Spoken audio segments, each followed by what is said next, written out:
ጾም የተሰራው እንደውነቱም ከሆነ ሰው ከእግዚአብሔር ምሕረት ያገኝበት ዘንድ ሰው ለእግዚአብሔር መገዛቱን ያረጋግጥበት ዘንድ የተሰራ ሕግ ነው። ጾም መከራ ነው። ሰውነትን ለመከራ አሳልፎ መስጠት ማለት እኮ ነው ጾም ማለት። ምክንያቱም ሰውነት ትጎዳለች በጾም። ሰውነታችን በመብል የምትደሰተውን ያክል በጾም ደግሞ ታዝናለች።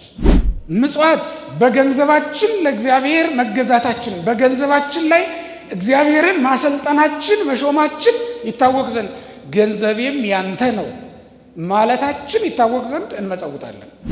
አንዳንድ ማጣቶች ከማግኘት የተሻሉ ናቸው። እንዴ ለምንድን ነው ማጣትን ሁሉ እንደ እርግማን የምትቆጥሩት? ለቅሶን ሁሉ ከደስታ በታች አድርጋችሁ የምትመለከቱት ለምንድን ነው? እንደ ክርስትና አስቡ፣ እንደ ክርስቲያን ተደሰቱ ወገኖቼ፣ እንደ አሕዛብ አይደለም። ብረት ቀጥቃጭ በእሳት አግሎ እሳት ውስጥ ከቶ ብረቱን እንደገና እንደፈለገው አድርጎ እንደሚሰራው እግዚአብሔርም እኛን ሊሰራን ሲፈልግ በጾም ነው የሚሰራን።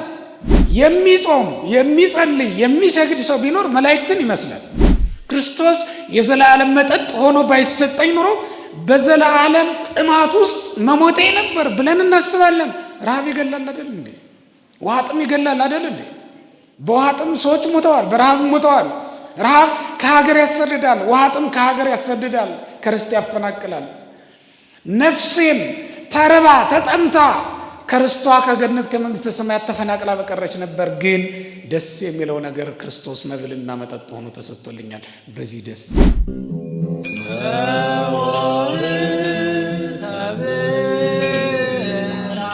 ጉባኤያት መምህርና የሊቃውንት ጉባኤ ሰብሳቢ ይሆናሉ። ወደ እርሳቸው እናልፋለን።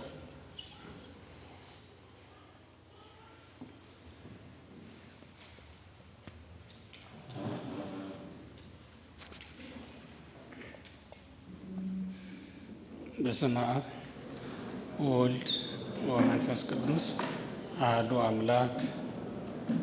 ክቡር አባታችን መላከ ብርሃን ሰሎሞን በቀለ የቦሌ ሆይተ ብርሃን ቅድስት ማርያም ቤተ ክርስቲያን ዋና አስተዳዳሪ፣ ክቡራን አባቶቼ ሊቃውንተ ቤተ ክርስቲያን፣ እግዚአብሔር የሚወዳችሁ የእግዚአብሔር ልጆች ምእመናን፣ በአምላካችን በልዑል እግዚአብሔር ስም እንደምንሰነበታችሁ እንኳን አደረሳችሁ። እስከዚህ ሰዓት ድረስ የጠበቀን በአንድነት በሶስትነት እንድናመልከው የፈቀደልን የአንድነቱን የሶስትነቱን ምስጢር የገለጠልን በነገር ሁሉ የረዳን አምላካችን እግዚአብሔር በአርያም ተሰውሮ ይኖር የነበረ ምስጢሩን ሰው ሆኖ የገለጠልን እኛ ወደ ሰማይ መውጣት ባቃተን ጊዜ ወደ ምድር ወርዶ የፈለገን እኛ አምላክ መሆን ስለማንችል እሱ ሥጋ ሆኖ ባህሪያችንን ተዋህዶ ባህሪያችንን ለብሶ በመካከላችን የተገለጠልን በነገር ሁሉ የረዳን የአባቶቻችን አምላክ እግዚአብሔር ስለማይነገር ስጦታው ስሙ ለዘላለም የተመሰገነ ይሁን። ስለምን ጾምን በሚል ርዕስ የዛሬውን ትምህርት እንጀምራለን። ስለ ጾም ብዙ ተምራችሁ እንደሚሆን እገነዘባለሁ። ነገር ግን የጾም መጨረሻ እየተቃረበ ነውና ምናልባት ከዚህ በኋላ 2 ረቡዕ ወይ 1 ረቡዕ ነው የምትማሩት እዚህ ቦታ ላይ። ስለዚህ እንዲያው ለግምገማ እንዲሆናችሁ ብዬ ነው ይህንን ሀሳብ ያነሳሁት። ዛሬ እየጾምን ነው ወይ? ከጾምንስ ለምን የጾም ዋጋ አልተደረገልንም አልተከፈለንም እንድንል ነው እንድንገመግም ራሳችንን እና ቀሪውም ጊዜ ለንስሐ ቀሪውም ጊዜ ለመስተካከል በቂ ስለሆነ ለጾም የማይገባ ሕይወት እየኖርን ከሆነ እንጾማለን፣ ግን እንደሚጾም ሰው ሳንሆን ደግሞ እንኖራለን እና እንደዛም እንዳይሆን ራሳችንን ለመገምገም ይረዳን ዘንድ ነው ይሄንን ሀሳብ ያነሳሁት። የኢሳይያስ መጽሐፍ ትንቢተ ኢሳይያስ ማለት ነው ምዕራፍ 58 ቁጥር 3 ነው የትምህርታችን መነሻ። የቅዱሳን አምላክ እግዚአብሔር በመካከላችን ተገኝቶ እንዲያስተምረን ቅዱስ ፈቃዱ ይሆነልን። በዚህ ምዕራፍ ላይ ነቢዩ ኢሳይያስ ለእስራኤል ከእግዚአብሔር ዘንድ የሆነ ወቀሳ ይነግራቸዋል። እስራኤል በልባቸው ጾመናል፣ ጸለየናል፣ በጎ ነገር ይገባናል ብለው ያስባሉ። እግዚአብሔር ደግሞ በፋንታው እስራኤልን የሚወቅስበት አንዳች ነገር አለ። ከእስራኤል ጋር የሚከራከርበት ጉዳይ አለ። እስራኤል እውነታቸውን ነው፣ እንደታዘዙት ይጾማሉ። በሳምንት እንዲጾሙ የታዘዟቸው ቀናት አሉ። ሳያጓድሉ አጠናቀው ይጾማሉ። ሌላም ጊዜ ጾሙ ቢባሉ የተባሉትን ነገር ያደርጋሉ። ጸሎትም ያደርሳሉ፣ ሌላውንም ነገር ያደርጋሉ። ነገር ግን ለእግዚአብሔር እንደሚገባ እግዚአብሔርን ደስ የሚያሰኝ ጸሎትና ጾም አልነበረምና እግዚአብሔር ከእስራኤል ጋር ይዋቀሳል፣ ይከራከራል። አሁን በሁለቱ መካከል ልዩነት ተፈጥሯል እና እግዚአብሔር ኢሳይያስን ሽማግሌ አድርጎ ይልከዋል።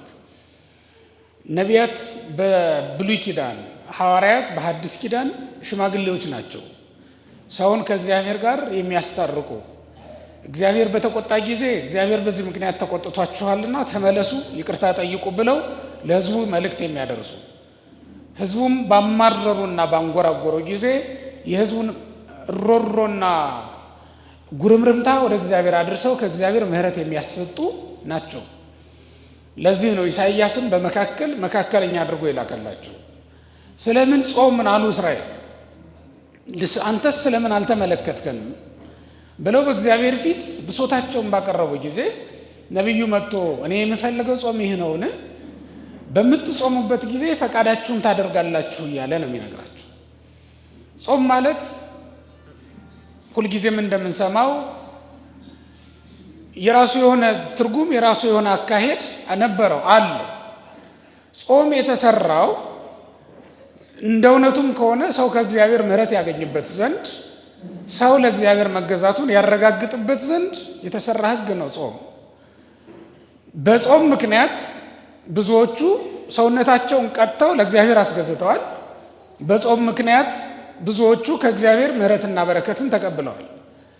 እስራኤል መጾማቸው ለዚህ ነበር፣ ከእግዚአብሔር አንዳች ነገር ለማግኘት። እግዚአብሔርም ጾምን ማዘዙ፣ ጾምን ማወጁ ሰው ለእግዚአብሔር መገዛዙ ይታይበት ይረጋገጥበት ዘንድ ነበር። አሁን ግን እስራኤል የጾሙት ጾም፣ የጸለዩትም ጸሎት መገዛታቸውን የሚያረጋግጥ አይደለም። ከእግዚአብሔር ምሕረትና ቸርነት የሚያሰጥ ነገር አልነበረም። አሁን በእኛም ዘንድ ያለችው ጾም የተፈተነችና በእግዚአብሔር ፊት ለመቅረብ የሚገባት መስዋዕት፣ የተፈተገች ስንዴ፣ የመገበሪያ ስንዴ፣ ንጹሕ መስዋዕት ሆና መቅረብ ስላለባት ይህንን አንስተን ማየት ይኖርብናል። እግዚአብሔር በእስራኤል ላይ የጠላው ያ ነገር በእኛም ላይ እንዳይታይ እንዳይደገም ማለት ነው ማድረግ ስለሚገባን እየጾም ባለንበት ሰዓት ስለምን ጾምን? ከእግዚአብሔር ይህን ልንቀበል አልነበረምን? እግዚአብሔርስ ጾምና ጸሎታችንን ለምን አልተቀበልምና ያንን የሻነውን ነገር የፈለግነውን ነገር የተመኘነውን ነገር ስለምን አላደረገልንም ብለን ማሰብ እንችል ዘንድ ከእግዚአብሔርም ጋር ክርክር እናነሳ ዘንድ ስለምን ጾምን ብለን ራሳችንን መጠየቅ ይኖርብናል።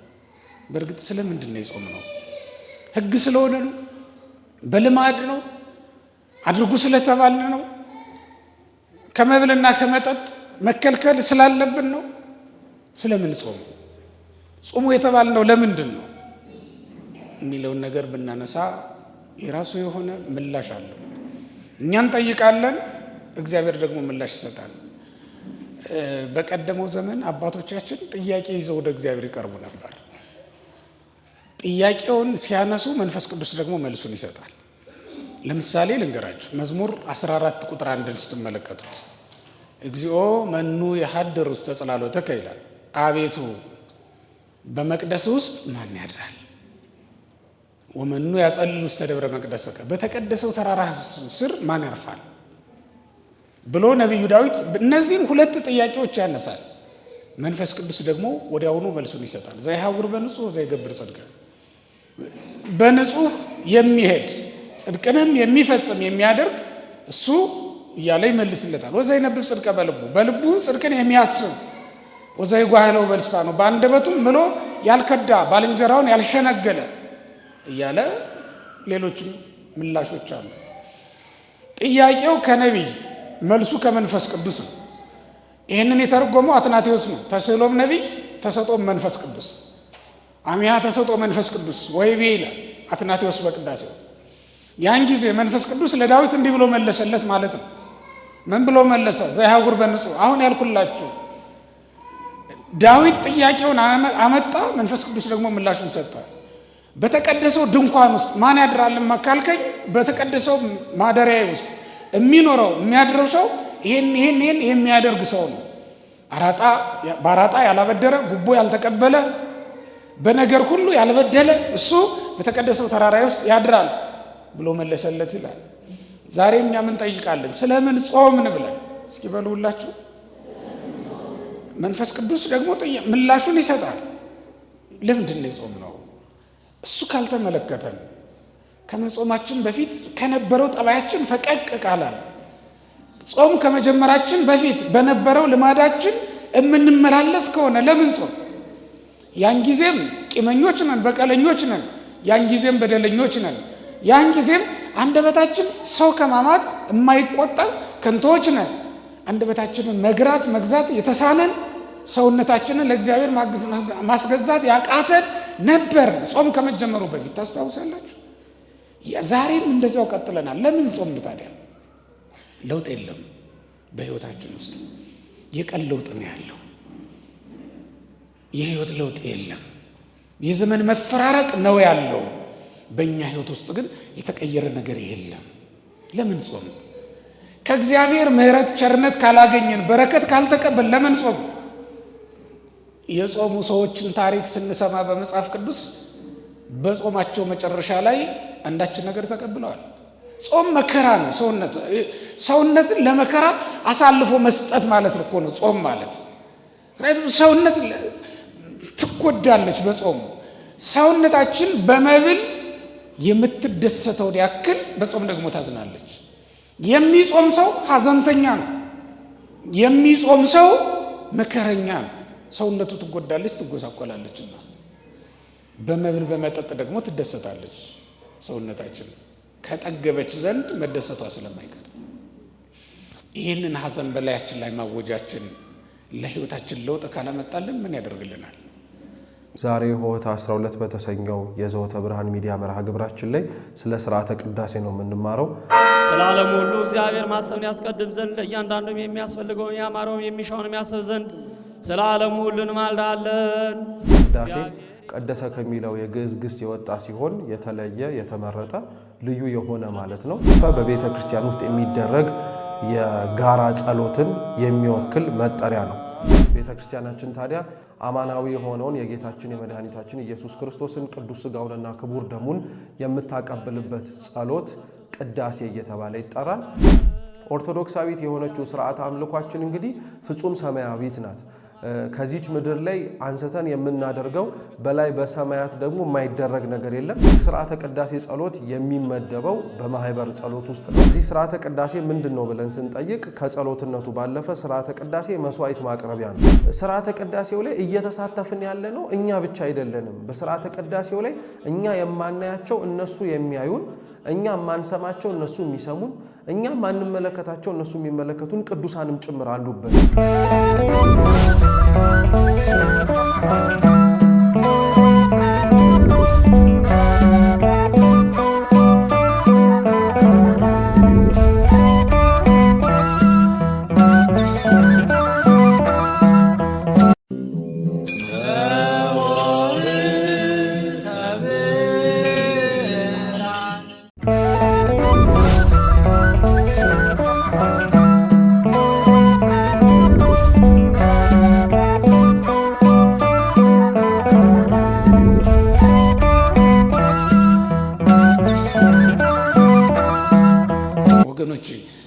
ሰው በሰውነቱ ለእግዚአብሔር መገዛቱ ይታወቅ ዘንድ ሶስት ነገሮች ማድረግ አለበት። ምን? ጾም፣ ጸሎት፣ ስግደት። እነዚህን ሶስት ነገሮች ማድረግ አለበት። ስንት ነገሮች? በሰውነቱ መገዛቱ እንዲታወቅ ነው። በሰውነቱ መገዛቱ እንዲታወቅ፣ በገንዘቡ መገዛቱ እንዲታወቅ ደግሞ መመጽወት አለበት። ምጽዋት በገንዘባችን ለእግዚአብሔር መገዛታችን፣ በገንዘባችን ላይ እግዚአብሔርን ማሰልጠናችን፣ መሾማችን ይታወቅ ዘንድ ገንዘቤም ያንተ ነው ማለታችን ይታወቅ ዘንድ እንመጸውታለን። ጾም፣ ጸሎት፣ ስግደት ደግሞ ሰውነቴም ያንተ ነው ለማለት የምናደርገው የምንፈጽመው ሕግ ነው ማለት ነው። ጾም፣ ጸሎት፣ ስግደት መላእክትን ታስመስለናለች። ምጽዋት ደግሞ አብርሃምን፣ ይስሐቅን፣ ያዕቆብን ታስመስለናለች። የሚጾም የሚጸልይ የሚሰግድ ሰው ቢኖር መላእክትን ይመስላል። ምክንያቱም መላእክት አይበሉም። መላእክት ያለ ምስጋና ጊዜ አያጠፉም። ከምስጋና ውጭ የሚሆኑበት ጊዜ የላቸውም። ያለ ስግደት በእግዚአብሔር ፊት የሚያገለግሉበት ጊዜ የላቸውም። ሲሰግዱ ዮሐንስ አይቷቸዋል። በዮሐንስ ራእይ ምዕራፍ 4 ቁጥር 8 ላይ እንደምናነበው አክሊላቸውን እያወረዱ ይሰግዱለት ነበር ይላል። ክብር ሁሉ ላንተ ነው ማለታቸው በዙፋኑ ፊት ወድቀው ይሰግዱለታል። የሚሰግድ ሰው የሚሰግድ ክርስቲያን በእግዚአብሔር ዙፋን ፊት እየሰገደ እንደሆነ አምኖ መስገድ ይኖርበታል። እየሰገደ ያለ ክርስቲያን ከመላእክት እንዳንዱ ሆኖ በእግዚአብሔር ፊት እየተንበረከከ እንደሆነ አምኖ መስገድ ይኖርበታል። በሚጾም በሚጸልይ በሚሰግድ ክርስቲያን ፊት የእግዚአብሔር ዙፋን አይታጣም፣ ቢፈለግ አይታጣም። እየሰገዱ በነበረበት ሰዓት አባቶቻችን ክርስቶስን ፊት ለፊት አይተውታል፣ አግኝተውታል። የሚጾሙ ሰዎች ከመንፈስ ቅዱስ ረድኤት ተሰጥቷቸው አንድ ቀን ብለው የጀመሩት ጾም 40 ቀን ድረስ ሲቆዩ በረድኤተ እግዚአብሔር ሰውነታቸው ሳይዛባ ተጠብቀው ቆይተዋል። በሚጾም ሰው ዘንድ የእግዚአብሔር ረድኤት አትታጣም። በሚጸልይ ሰው አንደበት የመንፈስ ቅዱስ ጣዕም አይታጣም። ማር የሚቀምስ ሰው ካፉ ላይ ምሬት ይገኝበታል። የሚጸልይስ ክርስቲያን በእውነት አንደበቱ ላይ የመንፈስ ቅዱስ ጣዕም ይታጣበታል። በእውነት የሚጸልይ በእውነት የሚቀድስ የሚያመሰግን ክርስቲያን አንደበቱ እኮ ጣፋጭ ነው። የሚጸልይ ሰባኪ ሲሰብክ እንኳን አንደበቱ ይጣፍጣል። ስብከቱም ከምእመናን ጋር ይዋሃዳል፣ ይዋደድለታል፣ ይስማማለታል። የምትጸልይ አንደበት ጣዕም አላት። የማይጸልይ ሰው አንደበት ደግሞ ምንም እንኳን ያማረ ቃል አውጥቶ ቢናገር የሚጣፍጥ ነገር አይኖረውም፣ ለልብ የሚስማማ ሊሆን አይችልም። መጸለይ የመንፈስ ቅዱስን ጣዕም በአንደበታችን ላይ ያሳድረዋል። ክርስቲያኖች የሚጸልይ ሰው እንደዛ ነው። የሚሰግድ ሰው ደግሞ በድካሙ ኃይልን ብርታትን ይቀበልበታል። ወድቆ የእግዚአብሔርን መንግስት ይዞ ይነሳል። ወድቀህ ባዶህን የምትነሳ እንዳይመስልህ፣ በረከት አፍሰህ ትነሳለህ። የስንዴ ቅንጣት ከወደቀች ዘንድ አይደል እንዴ የምትነሳው? ወድቀን ስንነሳ እኮ ትንሣኤያችንን እያበሰርን ነው። ጠላቴ ሆይ በወድቅም እነሳለሁ እያልን እኮ ነው። በእግዚአብሔር ፊት ተንበርክኮ የሚነሳ ሰው ወድቆ ሲነሳ ትንሣኤውን እያስረዳ ነው። ለነፍሱ እንደዚያ ነው የሚያስረዳት። ምስጢሩ እሱ ነው፣ ወድቆ ለመነሳት። የማይሰግድ ክርስቲያን ትንሣኤን አያምንም ማለት ነው። የማይሰግድ ክርስቲያን ትንሣኤን እንዴት ሊገልጸው ይችላል? ምስጢረ ትንሣኤን እንዴት ሊያብራራው ይችላል? ወድቆ ያልተነሳ ክርስቲያን በእግዚአብሔር ፊት ተንበርክኮ የማይነሳ ሰው ኃጢአት ብታገኘው ወድቆ መነሳትን እንዴት ሊያውቃት ይችላል? ኃጢአት ብታጋጥመን እንኳን ወድቀን መነሳታችን እኮ በወድቅም ዛሬ በንስሐ ደግሞ ታነሳኛለህ ማለት እኮ ነው። ክርስቲያኖች ሞት እንኳን ቢጥለን እግዚአብሔር ግን ያነሳናል አይደል እንዴ? ሞት ቢጥለን እንደ ሞት ያለ ኃያል አለ እንዴ? ሞት እኮ ሲጥል ነፍሳችንን ቀምቶ ነው በድናችንን የሚያስቀረን። ሞት እኮ ሲጥል እንደዛ ነው። ሞት እኮ ሲጥል አስሮ ነው የሚጥለን። ሞት እኮ ሲጥል ከአፈር ጋር ነው የሚደባልቀን። እንደ ሞት ክንደ ብርቱ አለ እንዴ? ግን ማን ያነሳናል? ማን ያነሳናል? እግዚአብሔር ያነሳናል። እኔ መውደቅ ልማዴ ነው፣ አንተ ግን ታነሳኛለህ ማለት እኮ ነው ወድቆ መነሳት። መስገድ ምስጢሩ እሱ ነው። በሰገድን ጊዜ ሁሉ ስጋዬ ይጥለኛል፣ አንተ ግን ታነሳኛለህ ማለታችን ነው ክርስቲያኖች። ስለዚህ ጾም፣ ጸሎት፣ ስግደት መላእክትን ታስመስለናለች። ምጽዋት ደግሞ አብርሃምን፣ ይስሐቅን ታስመስለናለች። በመጽሐፍ ቅዱስ እንደ አብርሃም ጽድቅን ሁሉ የፈጸመ ሰው አለ እንዴ? እንደ ሰማዕታት የተሰደደ እንደ ባለጸጋ እንግዳ ተቀብሎ ያሳደረ እንደ አብርሃም ያለ ደግ ሰው አለ? ርኅራኄው እንግዳ በመቀበሉ ይታወቃል። እግዚአብሔርን መፍራቱ በመሰደዱ ይታወቃል። እግዚአብሔርን መውደዱ አገሩን ዘመዶቹን ጥሎ እግዚአብሔር ባዘዘው ቃል መሰረት ከሀገር ወደ ሀገር መሄዱ እኮ በቂ ነው። እግዚአብሔርን ለመውደዱ ማረጋገጫ ነው። እንደ አብርሃም ጽድቅን ሁሉ የፈጸመ ማን አለ በእውነት? ለዚህ ነው እኮ መጽሐፍ ቅዱስ አብርሃም በሃይማኖት ከበረ ያለው። ለዚህ ነው በመጽሐፍ ቅዱስ እንዲህ ተብሎ የተመሰከረት ሌላ ሰው አለ እንዴ? እንደ አብርሃም በሃይማኖት የከበረ ሰው አለ? እንዲህ በሃይማኖት የከበረ ሰው ነው። ምጽዋት አብርሃምን ታስመስለናለች። ጾምና ጸሎት፣ ስግደት ደግሞ መላእክትን ታስመስለናለች። ምጽዋት ለሁሉ አይቻልም። ይውላችሁ በደንብ ይውት። ለባለጸጎችና ገንዘብ ላላቸው ብቻ ሰዎች ሲሳካ በቀር ምጽዋት ለሁሉም ሰው አይሆንም። ነገር ግን ጾም፣ ጸሎት፣ ስግደት ለድሆችም ይሆናል።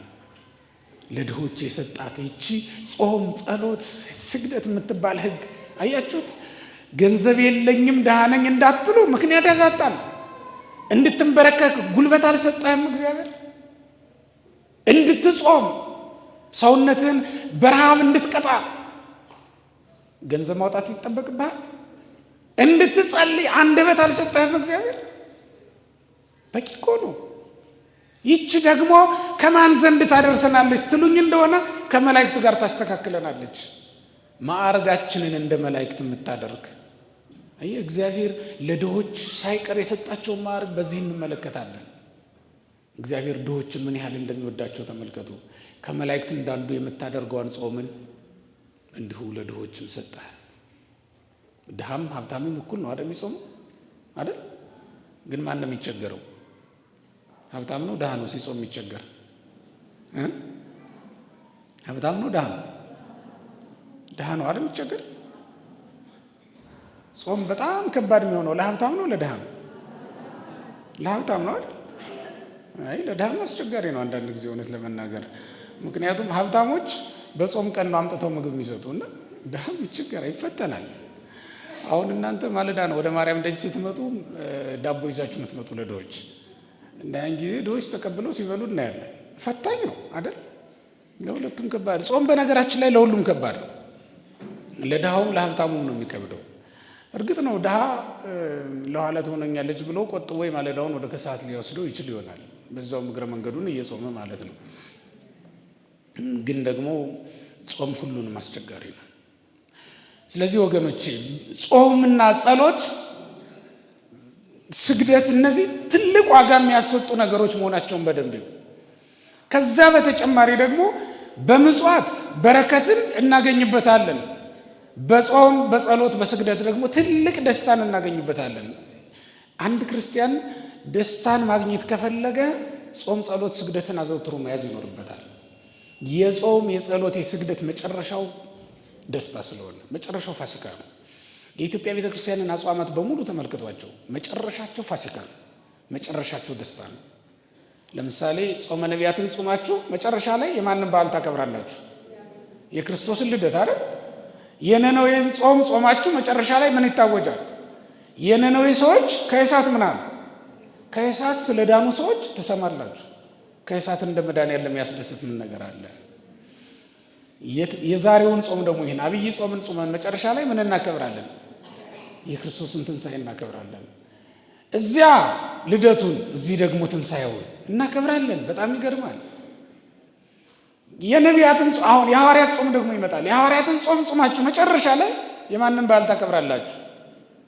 የጴጥሮስንና የጳውሎስን አይደለም።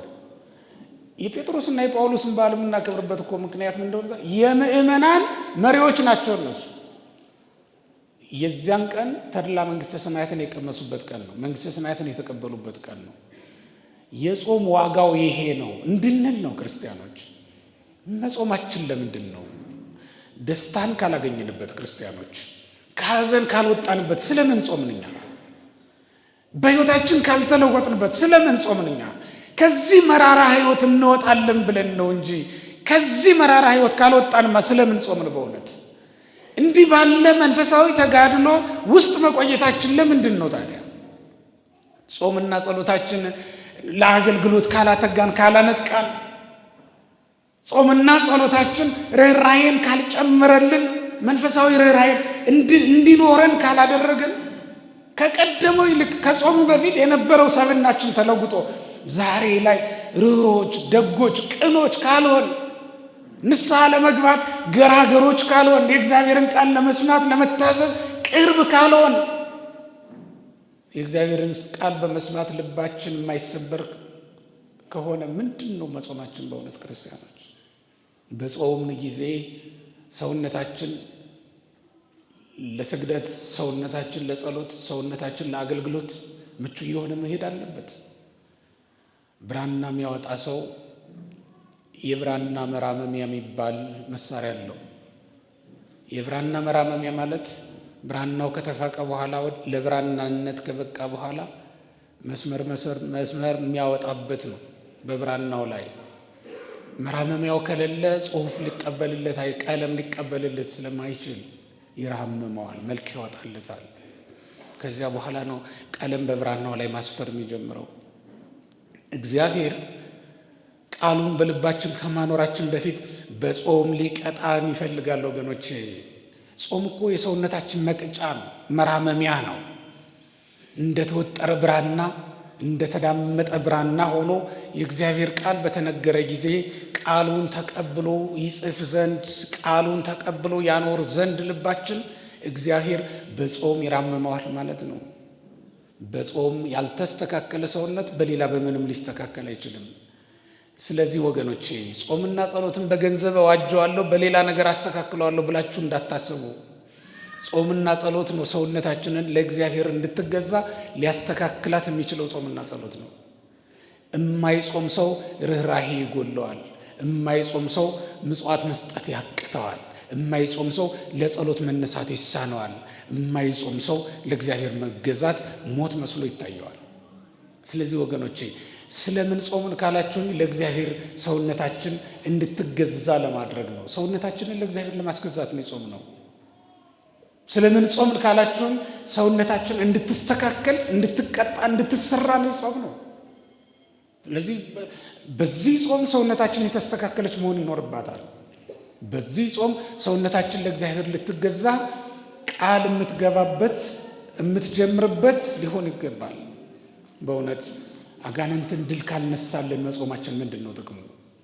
ዛሬም እንደ ትናንቱ አጋንንት እንደፈለጉ የፈለጉትን ስራ የሚያሰሩን ሆነን ዛሬም እንደ ጥንቱ ያንኑ የነበርንበትን የመጣንበትን የኃጢአት መንገድ ሳንለቅ የምንቀጥል ከሆነ ስለምን ጾም ነው ወገኖቼ?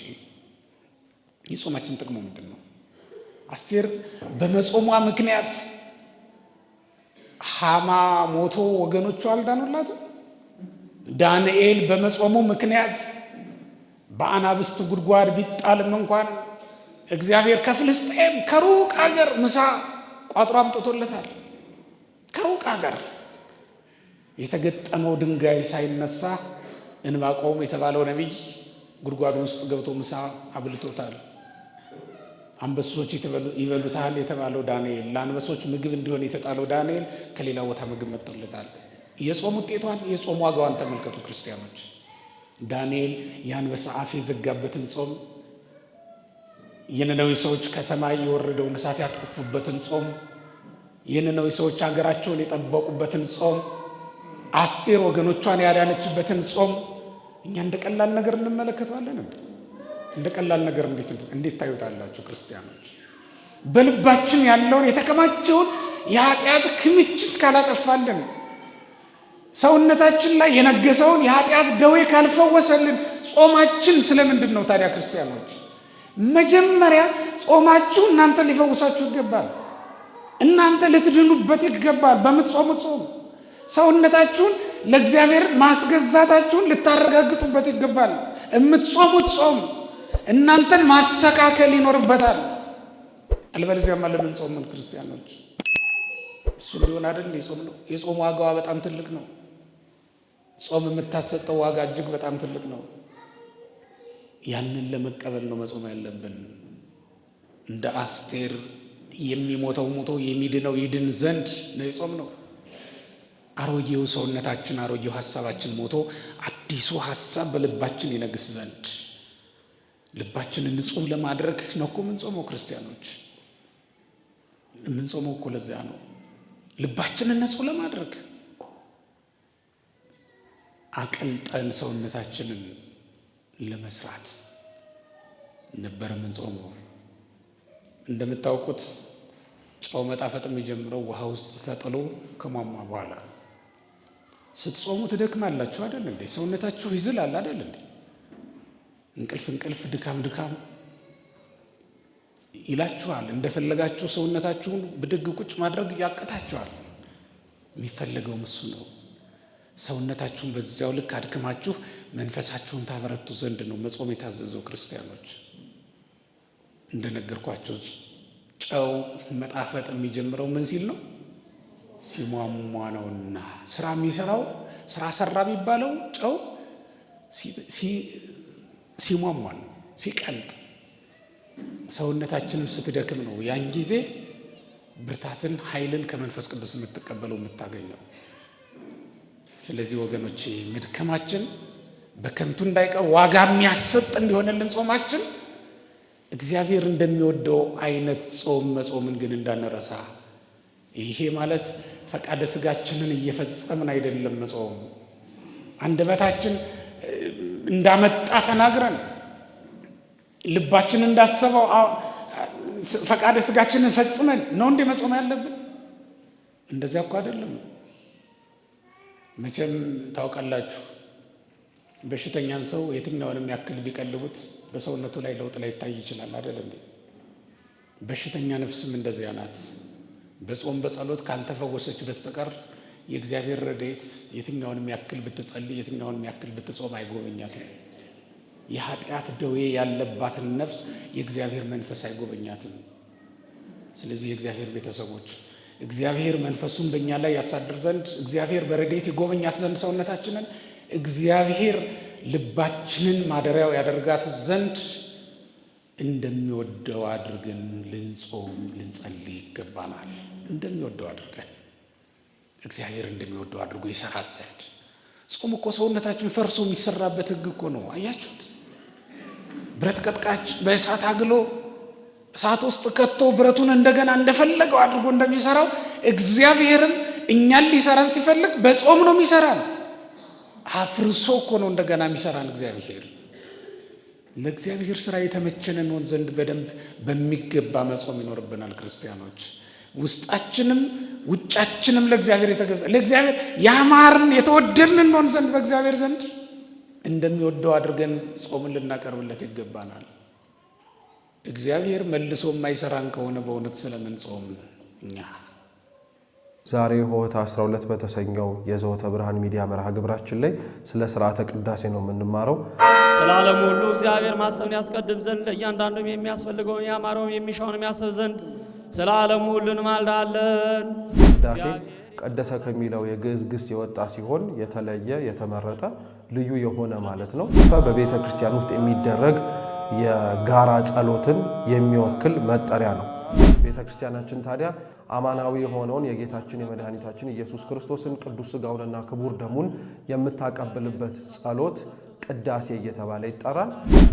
ኦርቶዶክሳዊት የሆነችው ስርዓተ አምልኳችን እንግዲህ ፍጹም ሰማያዊት ናት። ከዚች ምድር ላይ አንስተን የምናደርገው በላይ በሰማያት ደግሞ የማይደረግ ነገር የለም። ስርዓተ ቅዳሴ ጸሎት የሚመደበው በማህበር ጸሎት ውስጥ ነው። እዚህ ስርዓተ ቅዳሴ ምንድን ነው ብለን ስንጠይቅ ከጸሎትነቱ ባለፈ ስርዓተ ቅዳሴ መስዋዕት ማቅረቢያ ነው። ስርዓተ ቅዳሴው ላይ እየተሳተፍን ያለ ነው እኛ ብቻ አይደለንም። በስርዓተ ቅዳሴው ላይ እኛ የማናያቸው እነሱ የሚያዩን፣ እኛ የማንሰማቸው እነሱ የሚሰሙን፣ እኛ ማንመለከታቸው እነሱ የሚመለከቱን ቅዱሳንም ጭምር አሉበት።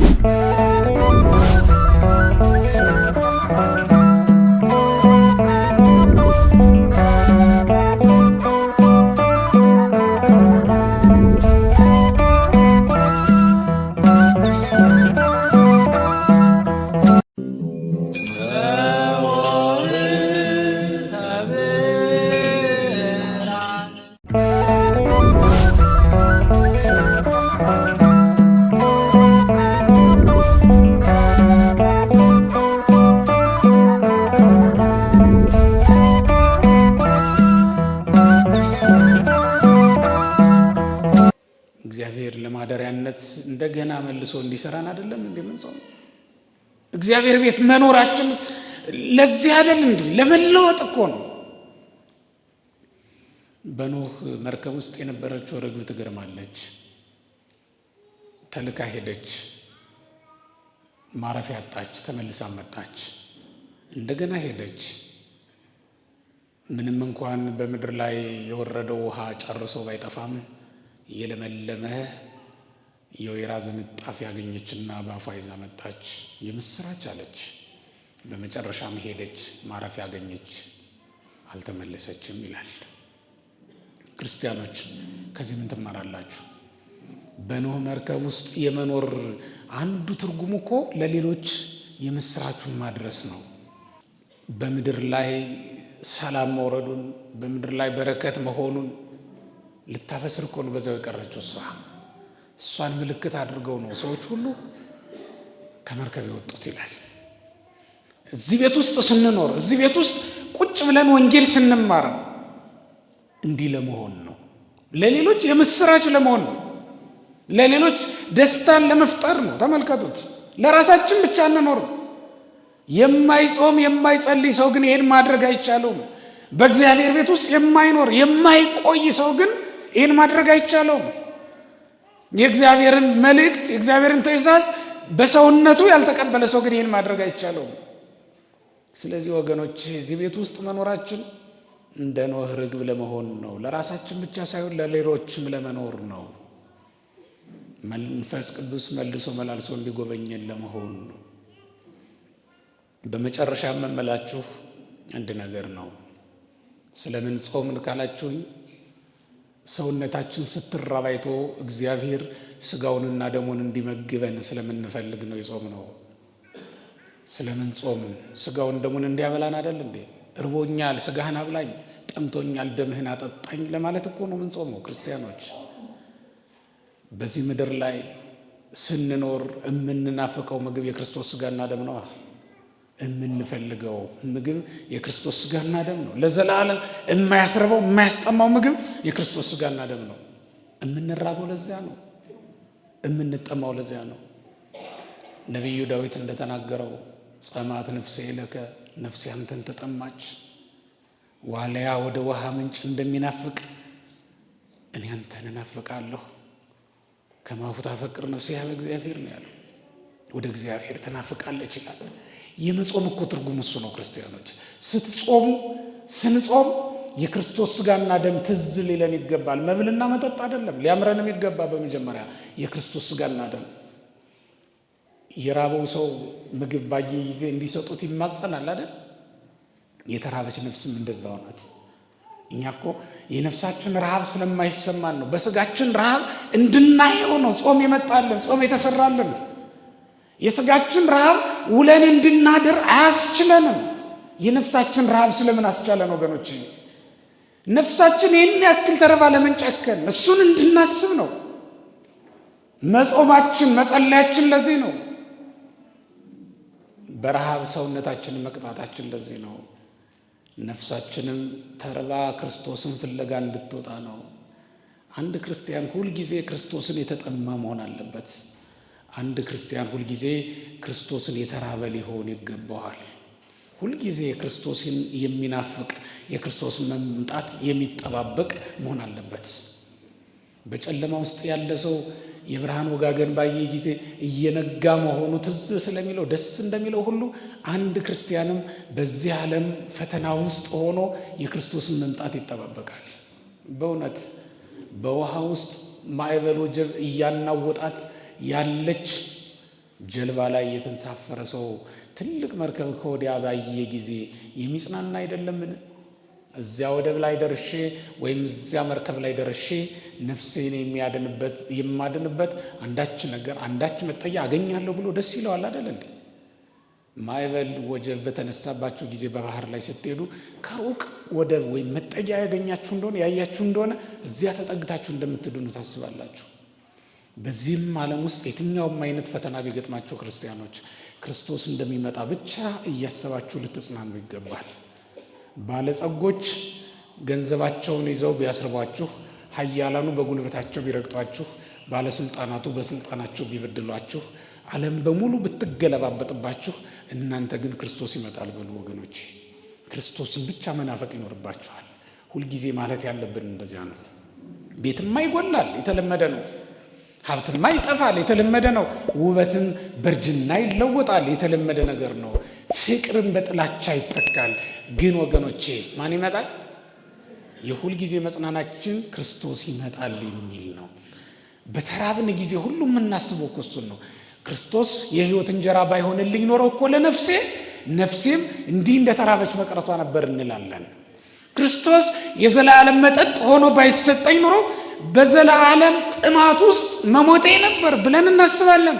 ረሃብ ይገላል አይደል እንዴ? ውሃ ጥም ይገላል አይደል እንዴ?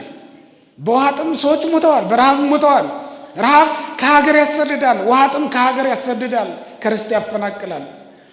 ነፍሴም ተርባ ተጠምታ ከርስቷ ከገነት ከመንግስተ ሰማያት ተፈናቅላ በቀረች ነበር። ግን ደስ የሚለው ነገር ክርስቶስ መብልና መጠጥ ሆኖ ተሰጥቶልኛል፣ በዚህ ደስ ይለኛል ብሎ አንድ ክርስቲያን መጽናናት አለበት። ይሁላችሁ በክርስቶስ መጽናናት ያልቻለ ክርስቲያን ምንም ቢያገኝ ሊጽናና አይችልም። መንግስተ ሰማያት ገንዘብ እንደሆነችው እያሰበ ሐዘኑን መርሳት ያልቻለ ክርስቲያን በምንም ሊደሰት አይችልም። እንደ ሕፃን ልጅ አድርጋችሁ እንጂ ወገኖቼ። አንድ ሕፃን ልጅ እኮ አዲስ ልብስ ከተገዛለት ሌሊቱ አይነጋለትም አይደል እንዴ? ሕፃን ሆናችሁ ታውቃላችሁ አይደል? ነበራችሁ አይደል? የሆነ ጊዜ አዲስ ልብስ ይገዛላችሁ እንዴት ነበራችሁ? ሌሊቱ አይነጋም አይደል? እንደውም እኩለ ሌሊት ላይ ተነስቶ ጫማውን የሞከረ ሰው ከእናንተ መካከል ይኖራል። አዲስ ጫማ ተገዝቶልን በቃ ያንን ነው የሚያስ አዲስ ጫማ በተገዛለን ጊዜ ጓደኞቻችንን ማግኘት እንፈልጋለን። ለምን? ጫማችንን ለማሳየት። መንግስተ ሰማያት አዲስ ዓለም ናት። በዚህ ደስ ይበላችሁ ክርስቲያኖች። አይናፍቃችሁም? ያቺ መንግስተ ሰማያት የምትሰጥበት ቀን እግዚአብሔር በወዳጆቻችን እግዚአብሔር በአገልጋዮቹ ፊት ሁሉ ሲያከብረን ማየት አይናፍቃችሁም? አክሊል ሲደፋልን ማየት የናፈቀው ሰው የለም? የጽድቅ አክሊል ተዘጋጅቶ ሲሰጠን፣ የጽድቅ ካባ ሲደረብልን፣ ብርሃን ለብሰን ከመቃብር ስንወጣ፣ እግዚአብሔርም ከሰማይ በእልፍ አእላፍ መላእክት ታጅቦ ሲወርድ፣ በቀኙ ሲያቆመን፣ ዝማሬው ምድሪቱን ሲሞላት፣ ከእግዚአብሔር በቀር ሌላ አምላክ እንደሌለ ዓለም በሙሉ በዓይኑ ሲያይ፣ ጠላቶቹም ሲፈረድባቸው ስታዩ ደስ አይላችሁ? ያችን ቀን አትናፍቁም? በዚያ የማይጽናና ያችን ቀን የማይናፍቅ ክርስቲያን ካለ በምንም ሊጽናና አይችልም ወገኖች፣ በምንም። ምናልባት እኮ ክርስቲያኖች ውቅያኖስ ሁሉ የእናንተ ሊሆን ይችል ይሆናል አንድ ቀን። ምናልባትም ምድር ሁሉ በእናንተ ስልጣን ቁጥጥር ስር ልትሆን ትችላለች አንድ ቀን። ማናቸው በቅርቡ የተሾሙት የአሜሪካ ፕሬዝደንት አንድ ቀን የእርዳታ ድርጅቶችን ሁሉ እናቆማለን ባሉ ጊዜ ዜናው ያሳዘነው አሜሪካውያንን ብቻ ነው። እዚህ ኢትዮጵያ ውስጥም አንገቱን የደፋ እዚህ ኢትዮጵያ ውስጥም በረሃብ የተቀጣ በጣም ብዙ ሰው አለ። ምክንያቱም እርዳታውን እናቆማለን ሲሉ ከዚያ በሚመጣ በረከት የሚኖር በጣም ብዙ ሰው ኖሯል። ለካ አሜሪካ ላይ የሚወጣ ሕግ አሜሪካን ብቻ አይደለም እንትን የሚለው ማለት ነው። ስለዚህ አሁን በመላው ዓለም ላይ የመፍረድ ስልጣን አንድ ቀን ሊሰጣችሁ ይችላል፣ እጃችሁ ላይ ሊገባ ይችላል በሆነ ተአምር። ግን ወገኖቼ መንግስተ ሰማያትን ካላገኛችሁበት ምንም አይጠቅማችሁ። በመንግስተ ሰማያት በዚያ ልትደሰቱ ትችላላችሁ። በዚያች ሌሊት በዓለም ሁሉ ላይ እንድትፈርዱ ስልጣን ስላገኛችሁ ልትደሰቱ ትችሉ ይሆናል። የዓለም ሁሉ መግደልና ማዳን ቁልፉ እናንተ እጅ ላይ ሊገባ ይችል ይሆናል። ግን ምን ጥቅም አለው? የእግዚአብሔር መንግስት ካላገኛችሁበት። በረሃ ላይ የወደቀ የሆነ ጥግ ላይ የወደቀ አንድ ባህታዊ እኮ ይበልጣችኋል። ታውቃላችሁ? እንደዚያ የምንሆንበት ቀን ሊመጣ ይችላል። ምናልባትም ደግሞ አንድ ቀን ውቅያኖሳችሁ ሊደርቅ ይችላል። አንድ ቀን ዙፋናችሁን ሊናድ ይችላል። አንድ ቀን ያጠለቃችሁት የወርቅ ካባም ተንሸራቶ ሊወድቅ ይችላል። የደፋችሁት የወርቅ ዘውድም እንዲሁ የደረሰበት ላይ ይታወቅ ይችል ይሆናል። ግን ሁልጊዜ የምትደሰቱበት ክርስቶስን ግን በምንም ልታጡት አትችሉም። ስለዚህ ወገኖቼ በክርስትናችሁ ካልተጽናናችሁ በሌላ በምንም ልትጽናኑ አትችሉም። ሊያጽናናችሁ የሚችል ሰው የለም በምድር ላይ። ሊያጽናናችሁ የሚችል ሰባኪም የለም በምድር ላይ። መጽናናት ያለባችሁ በክርስትናችሁ ነው፣ በሃይማኖታችሁ ነው መጽናናት ያለባችሁ። ለዚህ ነው የጾም ነው። በክርስቶስ መደሰትን እንድንለማመድ ነው የምንጾመው። አየው በመብል በመጠጥማ ተደስተን አየነው እኮ ጨፈር ተደሰትን፣ አርደን በላን፣ ጠጅተን ጠጣን፣ ሁሉን አደረግን። እስኪ ደግሞ በጾም የሚመጣውን ደስታ ነው ብለን እኮ ነው እየጾምን ያለ ነው። የማትደሰቱበት ከሆነ ስለምን ትጾማላችሁ? ስትጾሙ ደስ ይበላችሁ ክርስቲያኖች። ስትበሉ ብቻ አይደለም። ሲጀመር ክርስቲያን በመብላት ደስ አይለውም፣ በመጾም ነው ደስ የሚለው። ክርስቲያን በኃጢአት ከሆነ ማግኘትም አያስደስተው። ክርስቲያን በኃጢአት ከሆነ መሾምም አያስደስተው። በኃጢአት ከማግኘት በጽድቅ ማጣት ያስደስተዋል። በኃጢአት ከመሾም በጽድቅ መሻር ያስደስተዋል። ክርስቲያን ማለት እንደዚያ ሲሆን፣ ክርስትና ማለት ትርጉሙ እንደዚያ ነው። ትክክለኛውን የክርስትና ኖር ነው የምንለው በጽድቅ ሁሉን ነገር መቀበል ስንችል ነው።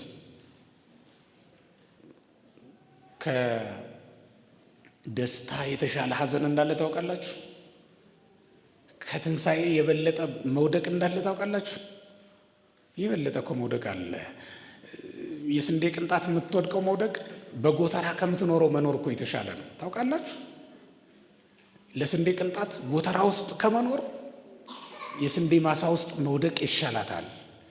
ምክንያቱም 30 እና 60 100 ያማረ ፍሬ ማፍራት የምትችለው ጎተራ ውስጥ ነው። ንገሩኝ፣ ጎተራ ውስጥ ነው አይደለም። ምን ስትል ነው? ስትወድቅ ነው። በወደቃችሁ ቀን ሁሉ እግዚአብሔር የጠላችሁ የሚመስላችሁ ለምንድን ነው? ያዘናችሁ ቀን በቃ ጾምና ጸሎታችሁ ያልተሰማላችሁ ያልታየላችሁ ይመስላችሁ ለምንድን ነው? ማርያም ሆይ ሰለቸሽኝ የሚሉ ሰዎች አሉ። አንቺም ተውሽኝ፣ አንቺም እንደ ሰው ሆንሽብኝ የሚሉ ሰዎች አሉ። ምናልባትም ፍሬ እንድታፈሩ ሊሆን እስከቻለ የወደቃችሁት በምን ታውቃላችሁ? ከጎረቤታችሁ ደስታ ይልቅ የእናንተ ሐዘን እንደሚሻል አታውቁም? ከጎረቤታችሁ ትልቅነት፣ ግዙፍነት የእናንተ ማነስ እንደሚበልጥ አታውቁም? እስኪ ንገሩኝ።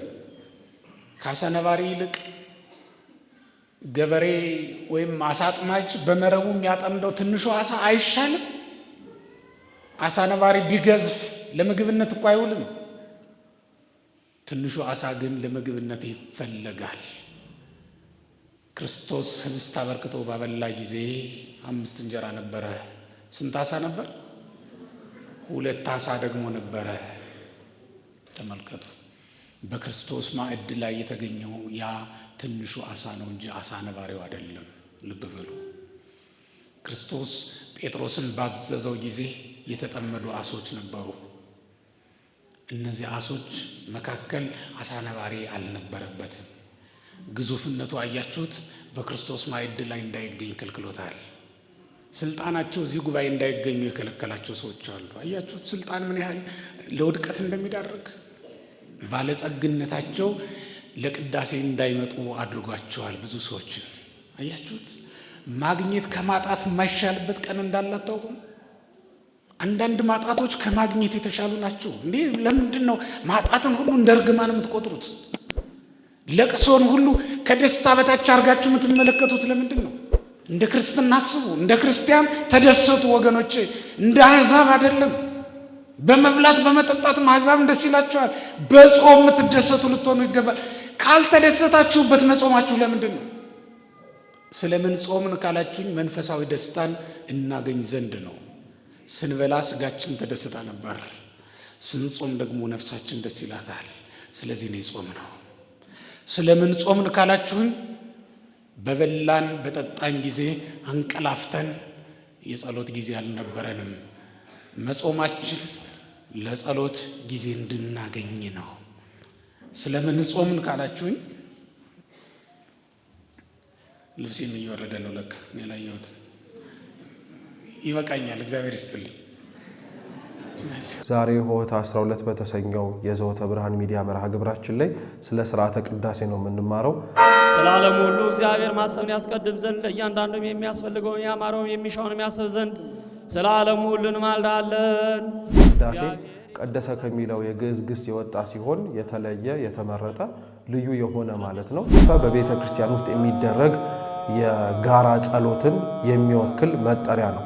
ቤተ ክርስቲያናችን ታዲያ አማናዊ የሆነውን የጌታችን የመድኃኒታችን ኢየሱስ ክርስቶስን ቅዱስ ሥጋውንና ክቡር ደሙን የምታቀብልበት ጸሎት ቅዳሴ እየተባለ ይጠራል። ኦርቶዶክሳዊት የሆነችው ስርዓተ አምልኳችን እንግዲህ ፍጹም ሰማያዊት ናት። ከዚች ምድር ላይ አንስተን የምናደርገው በላይ በሰማያት ደግሞ የማይደረግ ነገር የለም። ስርዓተ ቅዳሴ ጸሎት የሚመደበው በማህበር ጸሎት ውስጥ ነው። እዚህ ስርዓተ ቅዳሴ ምንድን ነው ብለን ስንጠይቅ ከጸሎትነቱ ባለፈ ስርዓተ ቅዳሴ መስዋዕት ማቅረቢያ ነው። ስርዓተ ቅዳሴው ላይ እየተሳተፍን ያለ ነው እኛ ብቻ አይደለንም። በስርዓተ ቅዳሴው ላይ እኛ የማናያቸው እነሱ የሚያዩን፣ እኛ የማንሰማቸው እነሱ የሚሰሙን፣ እኛ ማንመለከታቸው እነሱ የሚመለከቱን ቅዱሳንም ጭምር አሉበት።